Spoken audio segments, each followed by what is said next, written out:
Kua toko ake tētahi rōpū Māori me ā rātou ake raihana hautū waka. Ka are he utu mō ngā raihana e whakawhiwhia nei e te rōpū te akai māpūhia. Engari ko te pātai ia e rere ana, he take rānei o aua raihana rā. He minita take prihimana a tiare wāka Timoti, mo te rōpū tino rangatiratanga o te akai māpūhia.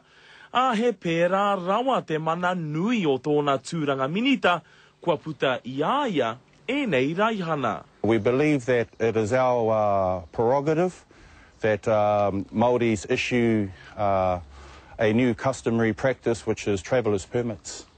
E ai kia tiare kai te whai mana e nei raihana i raro i te ture whenua Māori.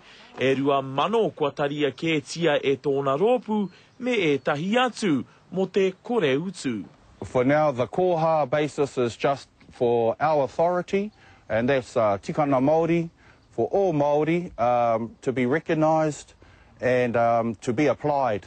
He oi kaore ngā mahi a tiare me tana rōpū e mutu i te raihana, kua huri rātau ki te hanga rehita waka, preti waka hoki, ki tā etahi pūrongo i whakaitia ngā raihana a te akai māpūhia, i tētahi o ngā toa o pau tāpeta Aotearoa. No, I believe I am not breaking the law, for this is a customary practice that is protected with royal protection.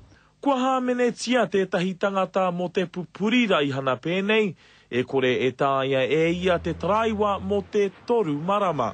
Ko te kōrero a te akai māpūhia, no mania poto rātau, te wāhi i ahu mai ai a Gerard Otimi.